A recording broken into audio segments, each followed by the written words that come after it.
Ya Ayu, Ayu kayak pernah share ini sama Ayu di waktu itu. Jadi kayak misalnya terjadi kayak Pak Benihin, Geren. Jadi gini, kalau kita impartasi atau kita dapat mantel seseorang, eh, mendingan gak usah dapat Ayu. Mendingan bergaul sama Roh Kudus. Kalau dapat mantel Roh Kudus artinya dapat pribadi Holy Spirit. Kalau dapat mantel orang itu artinya itu roh jiwa tubuh orang itu Ayu, kehidupan orang itu dari kecil sampai besar yuk akan ngalamin semua tentang pribadi orang itu karena yuk dapat spirit rohnya dia gitu. Kayak Elia, kayak Elisa dapat roh Elia, berikan 2 kali roh Elia. Jadi jangan inginin roh orang itu. Makanya kalau misalnya dapat karunia Benihin, misalnya apa yang terjadi dalam kehidupan Benihin itu kan terjadi dalam hidup orang itu. Misal dalam hidup orang itu kawin cerai itu akan jadi atas kita Ayu, karena itu spirit roh orang itu sama seperti yang ada di Mahanaim, semua spiritnya spirit Ibu Iin, roh yang menyerupai Ibu Iin. Apa tuh?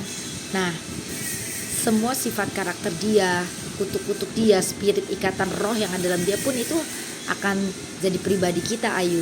Jadi walaupun sulit dipercaya, tapi kalau kita dapat mantel seseorang, maka bukan hanya karunia orang itu, tapi semua ikatan kutuk semua segala macam orang itu Ayu. Jadi kayak misalnya makanya kenapa Geren itu kan dapat karunia Pak Benihin, mereka sangat suka sekali Pak Benihin. Dan semua orang tuh pengen itu semua, tapi mereka nggak tahu dampaknya gitu, nggak tahu dampaknya karena itu impartasi Ayu. Dan yang Ben itu kebukti bukan dari Tuhan kan. Kalau hamba tentu bukan dari Tuhan, hidup kita tuh hancur-hancuran Ayu. Kawin cerai bukan blessing dan berkat, bukan pemulihan Ayu. Tapi kalau hamba Tuhan itu dari Tuhan, maka hidupmu tuh akan pulih. Tapi kalau keluargamu dampaknya tuh hancur-hancuran seperti yang kayak Lina bilang, kok ke Ici segala macem, kok malah sifat gue tambah jahat gitu ya, nggak punya kasih. Novi juga. Kalau dalam suatu tempat itu bukan Roh Kudus Ayu, pribadi orang itu akan makin serem. Jadi dilihat dari dampaknya. Tapi kalau ke tempat itu hati kita tuh makin cinta Tuhan, makin bergelora, makin maunya Yesus, tempat itu adalah Roh Kudus.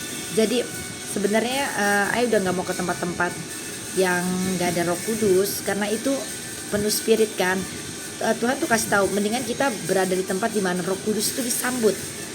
Waktu Roh Kudus disambut dan diterima di tempat itu, maka blessing dan pemerintahan Tuhan, artinya tempat itu melakukan kehendak Tuhan dan mengikuti alur surga. Berarti artinya yuk bersama-sama digiring ke sorga. Tapi kalau tempat itu sudah jelas memberontak sama Tuhan, maka seluruh tempat itu sedang digiring menuju ke neraka. Kenapa? Karena pemberontakan, nggak ada Tuhan di situ, bukan kehendak Tuhan yang jadi. Jadi pengajaran hamba-hamba Tuhan tentang mantel, impartasi itu you jangan ikutin. Kenapa? Memang dapat karunia tinggal gitu, tapi itu bukan Roh Kudus. Bener Roh Kudus kerja dalam kita, tapi semua yang ada dalam orang itu juga ngalir ke kita, nangkep ya. Impartasi itu apa ya? Sebenarnya itu spirit roh jiwa tubuh orang itu dalam kita, tapi kita yang sendiri itu nggak dapat apa-apa Ayu. Itu tuh bukan karunia kita, bukan kehendak kita segala macam. Tapi kalau kita bergaul sama Roh Kudus, itu udah pasti Roh Kudus di dalam kita. Dan kapanpun dia mau bergerak itu bebas, nggak selalu tuh jatuh rebah, nangkep ya. Tapi kalau dapat mantel orang itu artinya dapat roh jiwa tubuh orang itu Ayu.